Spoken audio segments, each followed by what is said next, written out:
Bonjour à toutes, bonjour à tous, j'espère que vous allez bien. En tout cas, moi ça va super bien. Pourquoi? Parce qu'on se retrouve pour une nouvelle vidéo d'avant-match. Et qu'est-ce que ça veut dire? Ça veut dire que le championnat de Ligue 2 va débuter. Ça y est, le samedi 30 juillet à 15 h, les Verts qui vont se déplacer du côté de Dijon pour affronter les Dijonnais au stade Gaston Gérard. On va avoir l'honneur d'ouvrir le bal en Ligue 2. Certes, c'est la Ligue 2, ce n'est plus la Ligue 1. Mais en réalité, quand on aime un club, on le suit, quels que soient ses résultats, quel que soit son niveau. Donc je pense que vous êtes beaucoup encore à suivre l'AS Saint-Etienne. D'ailleurs, je le vois, vous êtes très nombreux à regarder mes vidéos. Donc pour ça, je vous en remercie. On va donc débuter une nouvelle saison. Une nouvelle saison, on va avoir l'occasion de voir nos Stéphanois jouer. En Ligue 2, il y a des choses qui changent quand même par rapport à la Ligue 1, puisque déjà, il y a quelque chose qui ne change pas, c'est qu'il y a toujours ces 5 changements entre la Ligue 1 et la Ligue 2. Mais par contre, il n'y a pas de VAR, la VAR qui n'existe pas dans le championnat de Ligue 2. Je ne sais pas si c'est réellement une mauvaise chose. J'étais pour la VAR en Ligue 1, mais finalement, on s'est rendu compte qu'elle n'apportait pas grand-chose. Il y avait toujours beaucoup d'erreurs de fait de la part des arbitres. Donc pourquoi pas rester sur un football sans le VAR? Dites-moi ce que vous en pensez, mais je trouve que ce n'est pas forcément plus mal. Donc comme je l'ai dit, on va avoir l'occasion de débuter une nouvelle saison et il y a beaucoup de choses qui changent par rapport à l'année dernière. Même si c'est pour le moment la même direction parce que le club n'a toujours pas été vendu. C'est un véritable fiasco cette vente. Mais en tout cas, ce n'est plus les mêmes joueurs. Beaucoup sont partis, beaucoup étaient en fin de contrat. Surtout des joueurs cadres, Riyad Boudbouz, Romain Mouma, Wabi Kazri, Timothée Kolodziejczak, même des autres qui est arrivé au mercato hivernal comme Sada Thioub, Paul Bernardoni. Enfin bref, il y a énormément de monde qui est parti. Ça va faire que rajeunir cette équipe. Je ne sais pas si c'est forcément une mauvaise chose parce qu'on a vu que ça ne fonctionnait pas l'année dernière avec l'arrivée de ces cadres-là. Mais débuter un championnat de Ligue 2 avec beaucoup de joueurs qui n'ont pas forcément d'expérience, ça peut nous mettre quand même en danger. Même si Laurent Batles a quand même réussi à faire un bon mercato avec des arrivées de joueurs qu'il connaît bien. Giraudon, Briançon pour renforcer cette défense centrale. Donc ça, c'était un axe prioritaire. Il y a également Mathieu Cafaro qui est arrivé donc et qui va certainement jouer en tant qu'ailier. Il y a Victor Lobry et pas Vincent Lobry comme j'ai pu le dire dans ma dernière vidéo. C'est bien Victor Lobry. J'avais voulu lui inventer un nouveau nom, mais non, c'est Victor Lobry, le joueur qui jouait du côté de Pau et qui est donc arrivé libre à Saint-Etienne, qui était une véritable révélation l'année dernière en Ligue 2. On va voir ce que ça va donner du côté de Saint-Etienne. En tout cas, personnellement, je ne connais pas forcément très bien ce joueur. Et puis, il y a également Dylan Chambaud qui est arrivé. Malheureusement, pour le moment, il est blessé, même si on peut le voir sur les photos d'entraînement. Donc ça, c'est une très bonne nouvelle. On a pu le voir aujourd'hui. Normalement, il en avait pour 5 semaines, donc il devrait revenir début septembre. Il était blessé au niveau du poignet. Il avait fait ça durant un match de préparation. Il va certainement y avoir d'autres départs. On évoquait Mady Camara. Pour le moment, il n'est pas parti. Il est toujours là. Il n'y a pas de clubs qui sont évoqués et qui se penchent sur Mady Camara. Certainement un départ de Denis Bouanga qui va bientôt arriver. J'espère qu'il sera là contre Dijon parce que là, il est évoqué du côté de la MLS tout de suite. Là, je viens d'apprendre l'information et donc c'est un transfert du côté du Los Angeles FC qui devrait être effectué pour Denis Bouanga. Les derniers détails sont à régler, mais j'espère vraiment qu'il pourra jouer au moins le premier match avec Saint-Etienne. Je ne sais pas du tout combien va nous rapporter son transfert, mais tout ce que je sais, c'est qu'il lui reste un an de contrat, mais on savait très bien qu'il n'allait pas rester en Ligue 2 avec Saint-Etienne.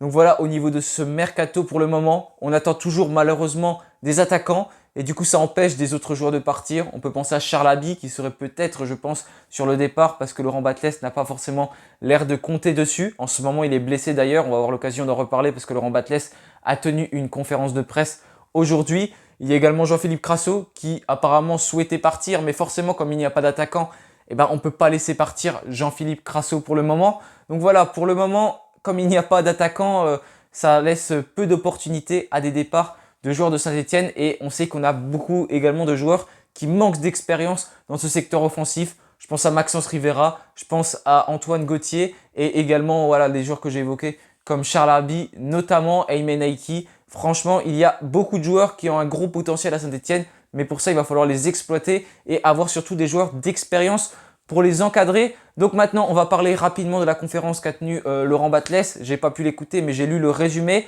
Déjà, il y a 3 joueurs qu'on sait qui seront absents. Donc Dylan Chambaud, comme je vous l'ai dit, puisqu'il est blessé au niveau du poignet. Il y a également Harold Moukoudi qui ne devrait pas être là. Par contre, je ne sais pas ce qu'il a, Harold Moukoudi. Mais de toute façon, je ne pense pas qu'il allait jouer ce match parce que la défense centrale, il la tient. À cette défense à 3, Laurent Batles, on va en parler à la fin de la vidéo. Et il y a également un autre joueur qui ne sera pas présent, c'est Neyou. Il était déjà absent lors du dernier match amical. Il est évoqué pour l'instant du côté de Clermont, mais il n'y a pas eu d'autres nouvelles sur son cas. Mais Neyou ne sera pas là. Malheureusement, le jeune Antoine Gauthier qui avait fait une très belle préparation est touché au niveau du dos, donc il est très incertain. Et il y a deux joueurs qui sont en phase de reprise, notamment Aymen Moefek et puis également Charles Abi. Bon, Aymen Moefek, j'ai l'impression qu'il est tout le temps en phase de reprise. On n'a jamais l'occasion de le voir. Je crois même pas qu'on a pu bien le voir durant les matchs amicaux. Malheureusement, depuis la saison dernière, il est tout le temps blessé et c'est très dommage parce que quand on l'a vu, quand il est sur le terrain, il peut beaucoup dépanner à de nombreux postes. C'est un joueur qui a de très belles qualités techniques, qui a une belle conduite de balle et qui peut également dépanner en tant que latéral droit. Donc voilà pour les absents certainement durant ce match. Il y en a un qui pourrait revenir, c'est Seydou Sow, parce qu'on le voit sur les photos d'entraînement depuis hier. Donc ça, c'est très très bien pour nous. Et puis les deux recrues, Mathieu Cafaro et donc Victor Lobry, seront normalement tous les deux dans le groupe convoqué par Laurent Batles. Par contre, je ne sais pas s'ils débuteront titulaires. Il a dit qu'ils pourraient débuter titulaires, qu'ils pourraient prétendre à une place. Pour l'instant, on ne les a pas vus parce qu'ils n'ont pas joué durant les matchs amicaux. Et en plus, on n'a pas vu le match contre Angers où on a perdu 4-1 parce que malheureusement, on a terminé sur une défaite contre Angers. Mais apparemment, c'était notre match qui était le plus abouti. Mais les buts, on se les a pris à la fin. Il y a eu également une très belle parade d'Etienne Green sur un penalty d'un certain Loïs Diony. C'était même une double parade parce qu'il arrêtait derrière l'autre tir, je crois encore de Loïs Diony qui avait repris le ballon après l'arrêt d'Etienne Green. Et puis voilà, on a pris ses buts à la fin du match. On a perdu 4-1. Donc on reste sur 3 matchs sans victoire parce qu'il y a eu ces 2 matchs nuls précédemment contre Grenoble et contre Bordeaux. Quand on affronte des équipes un peu plus de notre calibre, on voit quand même qu'on a du mal. D'ailleurs, ça donne quand même l'occasion de parler de Bordeaux parce que ça, c'est magnifique, c'est super. Les Bordelais qui seront également en Ligue 2 avec nous. Donc franchement, ça c'est une magnifique nouvelle pour tout le monde parce que les salariés de Bordeaux, je pense qu'ils avaient très très peur pour leur place. Ça aurait licencié énormément de monde. Il y a beaucoup de salariés dans des clubs comme Bordeaux, comme Saint-Etienne. Et ça aurait été une catastrophe de descendre pour eux en national. Et ça aurait même été pire parce qu'ils auraient dû déposer le bilan. Ils seraient repartis d'un échelon très loin. Donc là, ça aurait laissé très peu de chance aux salariés. Et un club historique comme Bordeaux, le voir en Ligue 2, ça fait déjà du mal. C'est comme nous. Mais en plus, les voir encore plus bas, ça aurait été vraiment un cataclysme pour le football. Et ça nous aurait aussi rappelé à l'ordre comme quoi il faut faire très très attention. Mais en tout cas, voilà, c'est une bonne nouvelle. Bordeaux, on va avoir l'occasion de les affronter à Geoffroy Guichard. Je crois que ça va être aux alentours du 10 septembre. Malheureusement, ce sera le dernier match à huis clos à Geoffroy Guichard, puisque je rappelle qu'on a quand même pris une sanction de moins 3 points. Donc même si on gagne contre Dijon, on part avec 0 points après ce match. On ne pourra pas avoir plus de 0 points après la rencontre face à Dijon. Et on a également pris 6 matchs à huis clos, dont 2 avec sursis. Donc pour l'instant, c'est 4 matchs à huis clos pour l'AS Saint-Etienne. Donc voilà, ça c'est quand même des lourdes sanctions, même si je pense qu'elles auraient pu être encore pires pour les Verts, mais déjà 3 points en moins. Quand on sait qu'il y a seulement 2 montées, c'est quand même déjà un beau handicap. Maintenant, on va quand même s'intéresser un petit peu à cette équipe dijonnaise, parce que c'est quand même l'équipe qu'on affronte.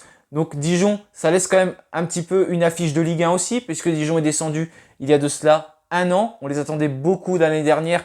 Finalement, ils se sont même fait très peur avant de finir dans le ventre mou à la 11e position. Ils avaient un problème, Dijon surtout, c'était leur défense avec 53 buts encaissés. C'était une des pires défenses de Ligue 2.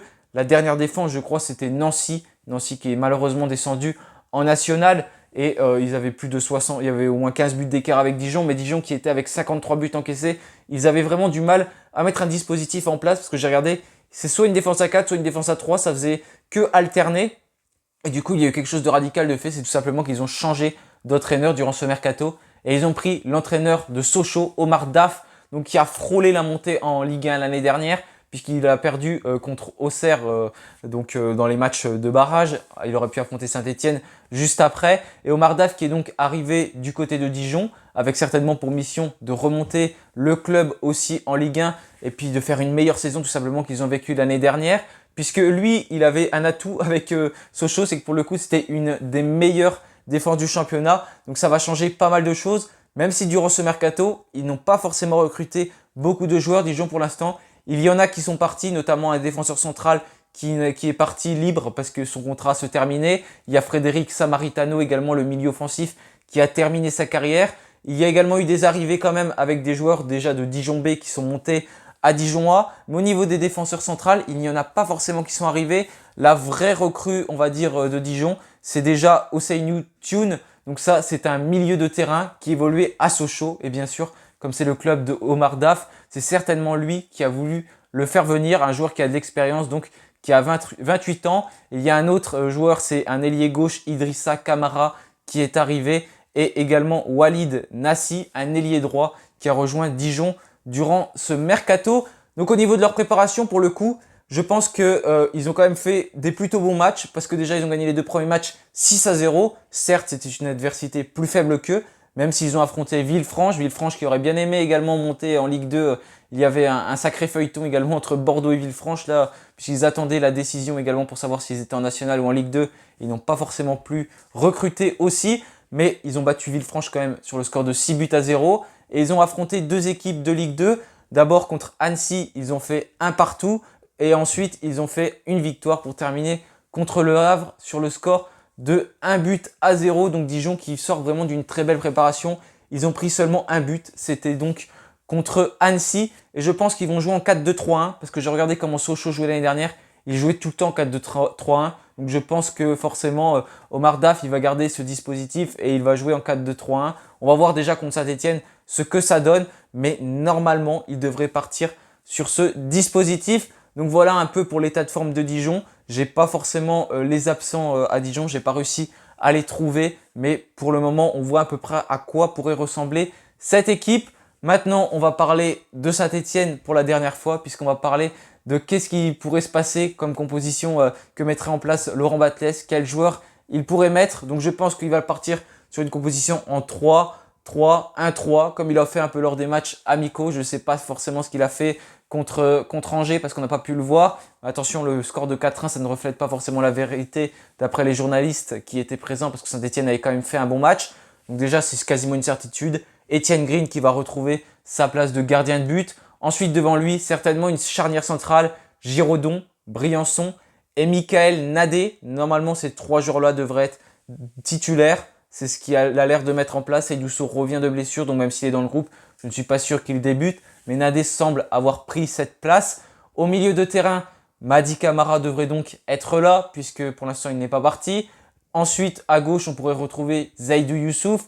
Et puis peut-être Louis Mouton en milieu de terrain également. Comme Neyou n'est pas présent, il a fait quand même une belle préparation estivale aussi, le jeune Mouton. Donc je pense qu'il pourrait également débuter en tant que titulaire au milieu de terrain, moins que Vincent Lebris soit un cran plus bas. Mais avec l'absence de Dylan Chambaud, je ne pense pas que Vincent Lebris débutera plus bas. Il va peut-être plus prendre la place de numéro 10 qui était celle donc, de Dylan Chambaud, je pense. À moins que Maxence Rivera également prenne cette place à Vincent Lebris, Antoine Gauthier n'étant pas là. Enfin bref, il y a quand même plusieurs choses que peut mettre en place Laurent Batles. On va voir ce que ça donne durant ce match qu'il va vouloir faire. Mais il peut se pencher sur quelque chose comme ça. À droite, on peut imaginer Masson. Ou alors Mathieu Cafaro qui prend donc la place de Masson. Masson qui également, on voit, il a beaucoup de lacunes. C'est un joueur qui voulait également partir, en tout cas c'est ce qu'on a entendu. Malheureusement, je trouve qu'il a un problème, c'est dans les centres. On se demande toujours où il va centrer, ces centres qui n'aboutissent jamais vers un joueur stéphanois. Et à gauche, peut-être Denis Bonga s'il est encore là. Et s'il n'est pas là, on va dire qu'à gauche, il y aurait Mathieu Cafaro. Et à droite, Masson, ou à moins que Eymeney qui joue et Cafaro soit à droite. Il y a quand même des solutions, mais là où il y en a moins, c'est en pointe de l'attaque. Pour l'instant, il n'y a que Jean-Philippe Crasso que l'on peut mettre, comme il n'y a pas de recrues qui sont arrivées à Saint-Etienne. Donc voilà, pour ma composition, celle qui est en tout cas probable pour Laurent Batles. Ce n'est pas la vraie composition, bien sûr, parce que je ne la connais pas. On la saura seulement 1 heure avant le match et on ne saura même pas le dispositif, même si on sait très bien comment on va jouer Laurent Batles avec cette espèce de 3-1-3. On a un peu un milieu en losange, donc ça fait 3 défenseurs. Et un peu un milieu à 4, ça fait un peu un 3-4-3, 3-3-1-3. Je ne sais pas si vous voyez ce que je veux dire, mais le milieu, on a vu qu'il était quand même un peu en losange. Donc on peut imaginer Mouton plus en tant que milieu défensif. Sur les côtés, Camara et Zaïdou Youssouf et un peu plus en pointe, Victor Lobry. Je crois que j'ai encore appelé Vincent Lobry tout à l'heure. C'est bien Victor Lobry. Faut que je me mette ça en tête. Je sais pas pourquoi du tout je l'appelle Vincent, mais c'est Victor. Et voilà, donc en tout cas pour cette composition que pourrait mettre en place Laurent Batles. Voilà, merci à tous d'avoir suivi cette vidéo d'avant-match. Je ne pourrai pas regarder le match en direct, donc le débrief qui surviendra peut-être ce dimanche. En tout cas, j'essaierai de faire ça au plus vite. Merci à tous d'avoir regardé la vidéo. Je vous souhaite une bonne fin de soirée. Et puis, allez les Verts. Salut à tous.